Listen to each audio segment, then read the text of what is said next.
En direct de Luzardiden, les vraies voix Sud Radio, 17h-20h, Philippe David. T'as pas envie de retourner à la campagne? Non, merci, c'est bon. La campagne, c'est quand même une autre mentalité. Ils sont dans les campagnes, dans les villes. La population estime que la sécurité en milieu rural est inexistante. Qu'est-ce qu'ils foutent en milieu rural aussi? Sud Radio, les vraies voix. Le débat est ouvert. Nous sommes à Luce-Saint-Sauveur, village d'environ 1000 âmes au carrefour des routes qui mènent aux lieux mythiques que sont le col du Tourmalet pour les fans de cyclisme et du cirque de Gavarnie pour les amoureux de la montagne et de la nature. Un village comme il y en a des milliers en France, situé à 50 km de la préfecture Tarbes, agglomération d'environ 80 000 habitants, dans un département quasi exclusivement rural qui compte environ 230 000 habitants. Et le moins qu'on puisse dire est que dans ce début de campagne présidentielle, on parle beaucoup plus des petites phrases d'un tel ou d'une telle que de la ruralité, alors que nos territoires ruraux souffrent tant de la désindustrialisation que de la baisse des aides de l'État. D'où notre premier débat. La France rurale est-elle la grande oubliée de la présidentielle? Et le score est toujours brejnevien, puisque vous êtes toujours 92% à dire oui. Avec nous, Michel Fournier, maire des Voivres, c'est dans les Vosges, un autre massif montagneux, et président de l'association des maires ruraux de France. Bonsoir Michel Fournier.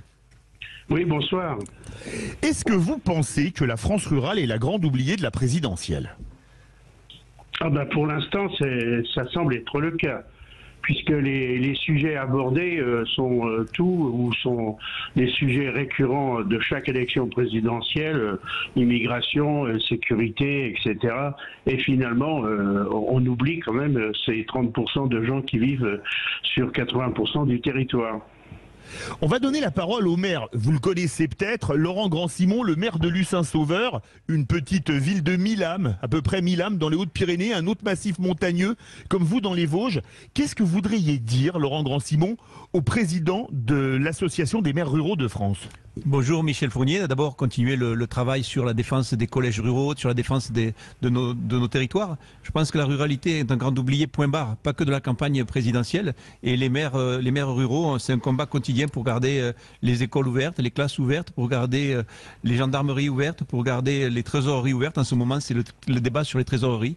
Alors, bien entendu, il y a les habitudes des Français qui changent. On fait beaucoup plus de choses en ligne, mais on a besoin de l'État sur les territoires.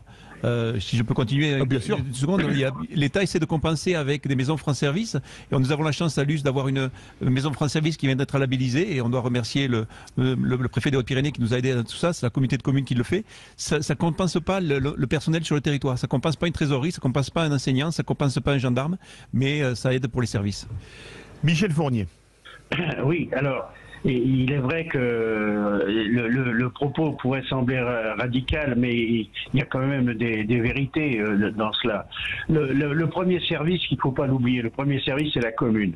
Ça veut dire qu'aujourd'hui, il faudra revoir complètement les dotations des communes rurales et des habitants de nos ruralités, puisqu'il faut quand même le rappeler et le marteler, un urbain vaut aujourd'hui 2 ruraux. Ça veut dire que ça, c'est complètement inéquitable.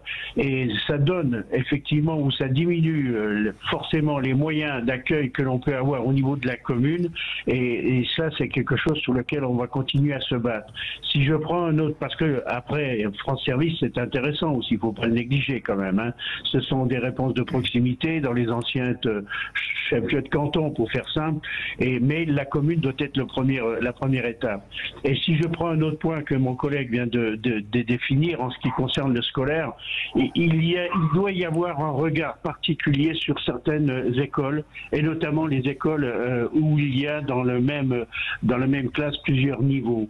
Et là, on ne doit plus avoir ces obligations récurrentes de chaque fois compter, il faut 21,5 par classe, etc., etc.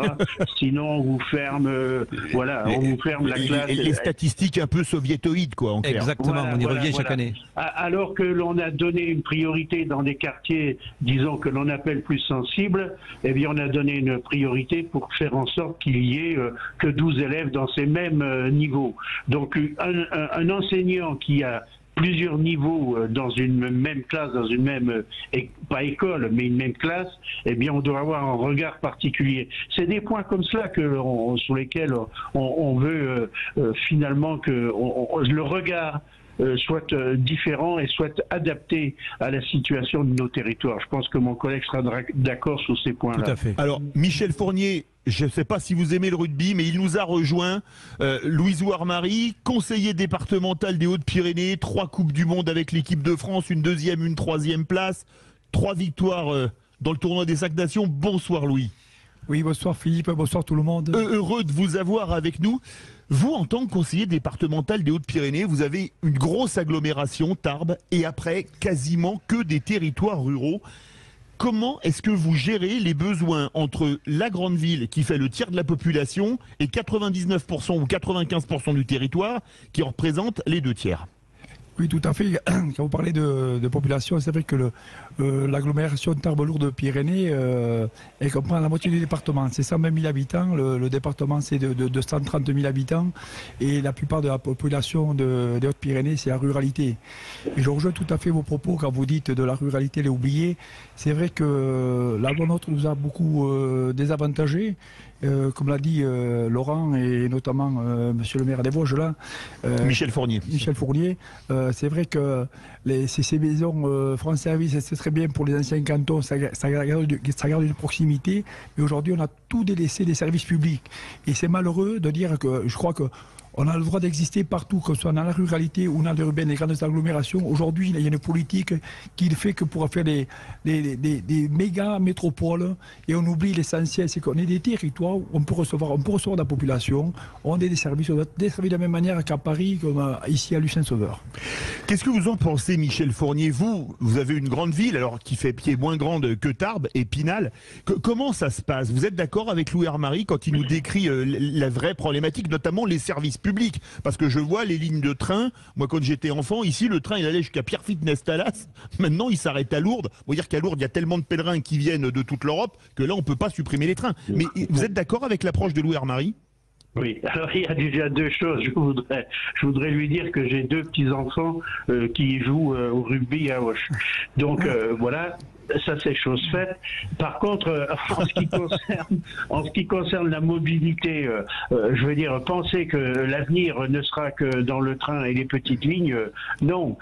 Malheureusement, dans mon secteur et dans d'autres secteurs, bien entendu, il faut pouvoir gagner les gares. Il faut pouvoir, et souvent elles sont au mieux, parce qu'il y a des lignes, mais il n'y a pas forcément des arrêts. Et il faut quelquefois faire au moins une demi-heure pour arriver à trouver un arrêt de proximité. Donc le véhicule indépendant, la voiture restera malgré tout, même si on peut améliorer le système, restera la première réponse. Ça veut dire aussi qu'on n'a pas pris compte, que ce soit dans ce gouvernement ou dans d'autres, mais à plus forte raison maintenant avec le prix du carburant, on n'a pas pris compte qu'il y a cette obligation, nous, de déplacement, qu'il n'y a pas d'autre solution que son véhicule, bien souvent. Donc il faudra aussi là qu'on ait un regard spécifique. Et c'est pas la peine de faire une prime à tout un chacun. Il vaudrait mieux regarder la situation que nos territoires nous imposent. Ça, c'est une chose. Une autre chose qui a été évoquée par ce collègue également, c'est... Louis Armari. Ah oui, non, Laurent Grand-Simon. Là, on sait qu'elle. Oui. C'est en fait la venue. On se rend compte que beaucoup de gens, depuis cette pandémie, ont un souhait et une envie de venir dans nos territoires. Mais attendez, premièrement, il faut qu'il y ait la fibre. Hein. Alors la fibre, oui, ça s'arrange un peu. Mais il faut aussi qu'il y ait effectivement des services de proximité. Et le premier des services et la première des choses qui nous inquiètent aujourd'hui, c'est la santé. C'est la santé. Il y a des déserts médicaux, mais qui sont énormes dans notre pays, France. Et si on ne prend pas les choses en main pour avoir une répartition beaucoup plus équitable que simplement les uns se retrouvent soit sur Paris, soit sous la Côte d'Azur, eh bien, il faudra quand même veiller à ce que tout un chacun puisse avoir ce premier droit, bénéficier de ce premier droit, c'est de pouvoir être soigné localement.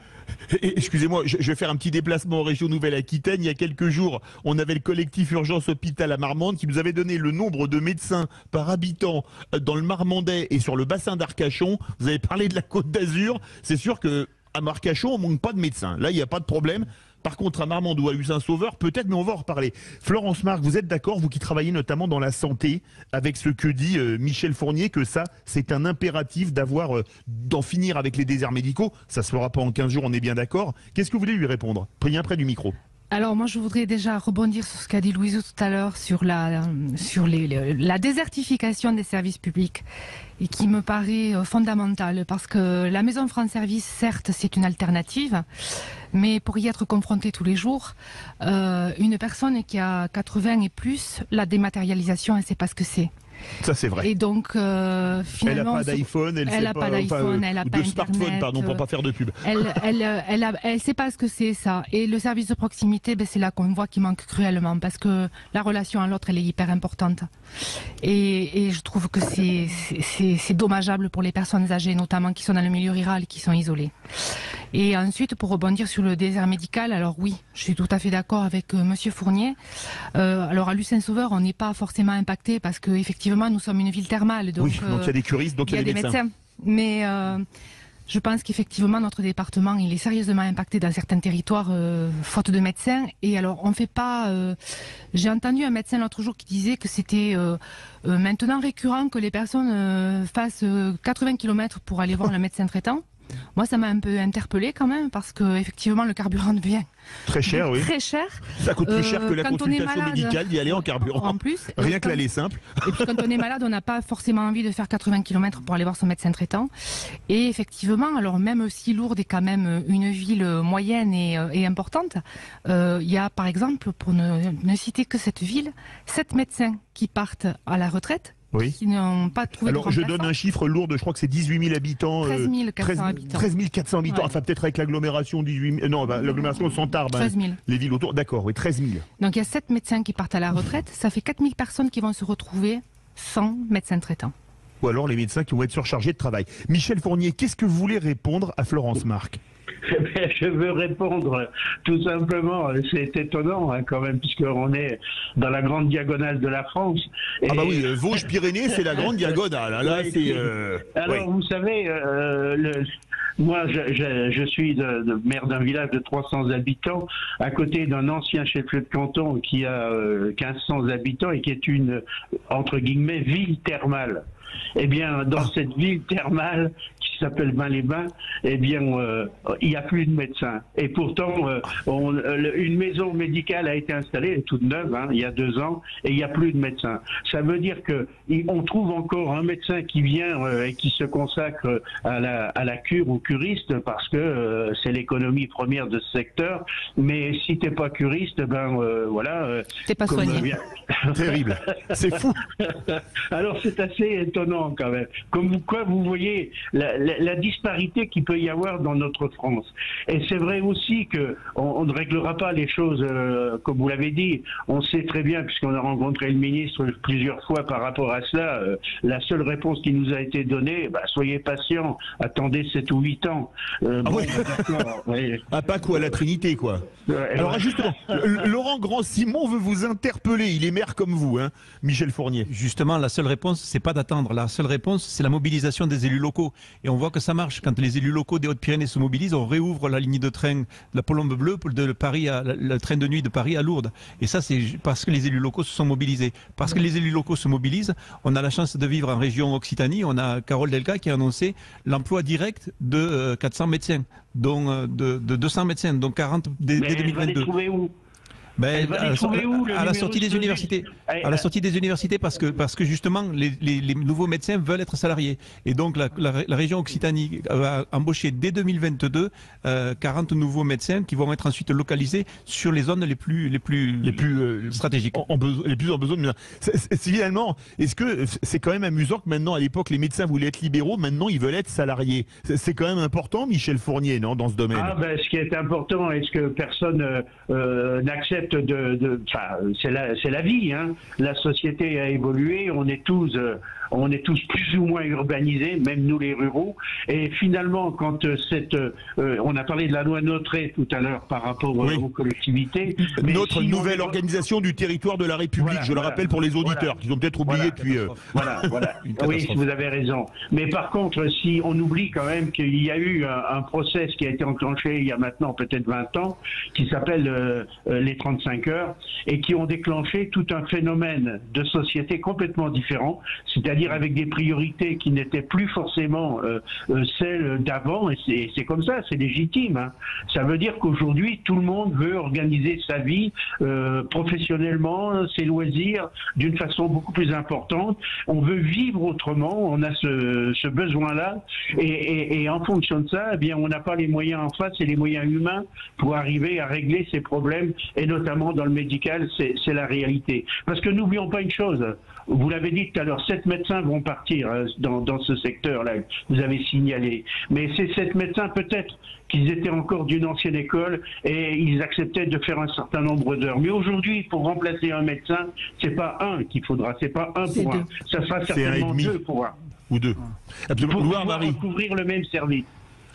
Louis-Marie, je voudrais vous poser une question pour vous faire réagir. Aujourd'hui, avec les grandes régions, parce qu'on a parlé de la loi NOTRe il y a quelques instants, maintenant il y a les grandes régions, Occitanie c'est plus Toulouse, c'est Toulouse-Montpellier. Ça se décide où maintenant les choses? Au conseil départemental, à Toulouse, à Montpellier ou carrément à Paris, comme on est un pays légèrement centralisé et jacobin? Non, les régions, ça se passe au niveau de la région, mais c'est vrai que nous, le département, on a été découpé de la région Midi-Pyrénées, comme vous parliez, maintenant c'est l'Occitanie avec Montpellier. Mais bon, on arrive à avoir une proximité. On a l'avantage d'avoir sur table une maison de la région qui nous permet d'avoir un interlocuteur direct. Mais il est sûr que on est quand même éloigné de la situation. C'est vrai qu'on éloigne tous les problèmes, les services publics ou des rencontres, même pour monter un dossier, je parle de collectivité comme Laurent ici à Luz, quoi. Si on veut monter un dossier pour aller chercher des fonds européens, c'est un calvaire. C'est vrai qu'on a fait une usine à papier, 1000 feuilles là, et maintenant, alors il y a des gens qui, au lieu de chercher ces subventions-là, on les vend même pas, on les sollicite pas parce que c'est compliqué.